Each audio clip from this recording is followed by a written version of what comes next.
আজি অসমৰ ঐতিহাসিক শিক্ষানগৰী সাংস্কৃতিক নগৰী পাঠশালাৰ 50 সংখ্যক ৰাস মহোৎসৱৰ বৰ্ণাঢ্য সাংস্কৃতিক শোভাযাত্ৰা আমি আনুষ্ঠানিকভাৱে উদ্বোধন কৰিলোঁ আৰু ভগৱান শ্ৰীকৃষ্ণৰ ৰাসলীলাৰ ওপৰত কেন্দ্ৰ কৰি এক বৰ্ণাঢ্য কাৰ্যসূচী 50 বছৰ সোণালী জয়ন্তী গৰাকী এই ৰাস মহোৎসৱত আজি উপস্থিত হৈ আজি লোকাৰণ্য হৈ পৰিছে।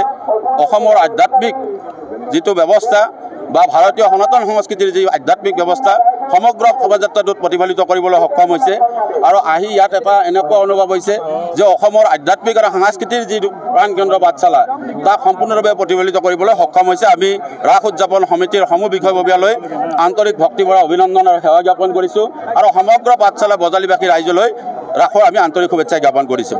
আটাইকেইগৰাকী সংবাদ কৰ্মীক আৰু নিউজ চেনেলক আমি ধন্যবাদ জনাইছোঁ আপোনালোকে আমাৰ লগত সহযোগ কৰাৰ বাবে আৰু শুভেচ্ছা জনাইছোঁ এই পবিত্ৰ ৰাসৰ উৎসৱ উপলক্ষে।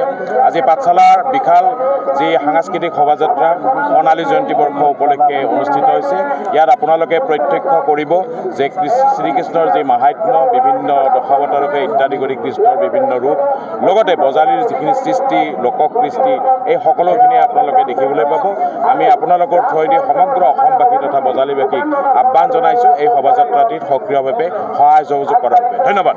যিকোনো খবৰৰ বাবে যোগাযোগ কৰক 7099017330 লগতে 7099017110 নম্বৰত।